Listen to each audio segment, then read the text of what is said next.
జనవరి 22న ఓ మహత్తర కార్యక్రమం జరగనుంది. కొన్ని వందల ఏళ్లుగా కోట్లాది మంది ప్రజలు కంటున్న కళ నెరవేరనుంది. ఆ బృహత్తర కార్యక్రమం పూర్తయ్యేందుకు ఎంతో మంది సహకారం, పోరాటం ఉంది. మరి ఆ గొప్ప వేడుక ఏమిటో అందరికీ అర్థమై ఉంటుంది. అదే అయోధ్యలో శ్రీరాముడి ప్రాణప్రతిష్ఠ కార్యక్రమం. మరో 4 రోజుల్లో ఈ కార్యక్రమం జరగనుంది. అయితే వేడుకను చూసేందుకు లక్షలాది మంది భక్తులు అయోధ్యకు వస్తున్నారు. అయితే ప్రాణప్రతిష్ఠ కార్యక్రమం అనంతరం స్వామివారిని ఎలా దర్శించుకోవాలనే సందేహం చాలా మందిలో ఉంటుంది. మరి అయోధ్య రామయ్య దర్శనానికి ఉన్న విధి విధానాలు ఏమిటో మనం ఇప్పుడు తెలుసుకుందాం. జనవరి 22వ తేదీన అయోధ్యలో రాములోరు కొలువు తీరుతున్నారు. ఈ వేడుకకు సంబంధించిన సన్నాహాలు జోరుగా సాగుతున్నాయి. బాలరాముని విగ్రహ ప్రతిష్టాపన కార్యక్రమం పూర్తయ్యాక సందర్శించాలని చాలామంది భక్తులు ఊబిళ్ళూడుతున్నారు. ఇక అయోధ్య రామాలయంలో బాలరాముడికి రోజుకు 5 సార్లు హారతులు ఇవ్వనున్నారు. అందుకే 3 హారతులు మాత్రమే భక్తులు దర్శించుకోగలుగుతారు.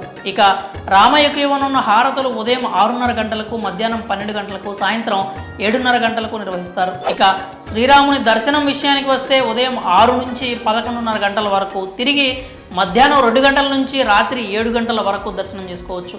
అయోధ్యలో రాముని దర్శనం కోసం ముందుగా రిజిస్ట్రేషన్ చేసుకోవాల్సి ఉంటుంది. ఇందుకోసం శ్రీరామ జన్మభూమి తీర్థక్షేత్ర అధికారిక వెబ్సైట్లోకి వెళ్ళాలి. అందులో మీ మొబైల్ నంబర్ను నమోదు చేయడం ద్వారా లాగిన్ కావాల్సి ఉంటుంది. ఓటీపీతో నమోదు చేశాక సదరు పేజీ ఓపెన్ అవుతుంది. దానిలో దర్శన్ అనే ఆప్షన్పై క్లిక్ చేయాలి. అక్కడ శ్రీరాముని దర్శనం చేసుకోవాలనుకుంటున్న తేదీ, సమయం, మీతో పాటు వచ్చే వారి సంఖ్య, దేశం, రాష్ట్రం వంటి వివరాలు ఇవ్వాల్సి ఉంటుంది.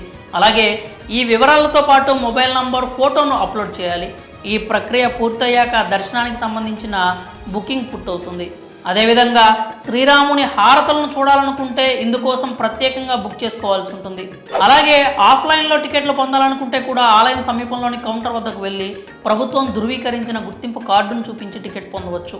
దర్శనం కోసం టికెట్తో పాటు ప్రభుత్వం ధృవీకరించిన ఐడి ప్రూఫ్ను ఖచ్చితంగా మీ వెంట తీసుకెళ్లాల్సి ఉంటుంది. అలాగే దర్శనం కోసం రిజిస్ట్రేషన్ చేసుకున్నాక దర్శనానికి 24 గంటల సమయం ముందు సంబంధిత భక్తునికి సందేశం లేదా మెయిల్ వెళ్తుంది. ఇక దర్శనం విషయంలో స్త్రీలు, పురుషులు సాంప్రదాయ దుస్తుల్లో మాత్రమే రావాల్సి ఉంటుంది. మరి అయోధ్య రామయ్య దర్శనానికి సంబంధించిన విధి విధానాలపై మీ అభిప్రాయాలను కామెంట్స్ రూపంలో తెలియజేయండి.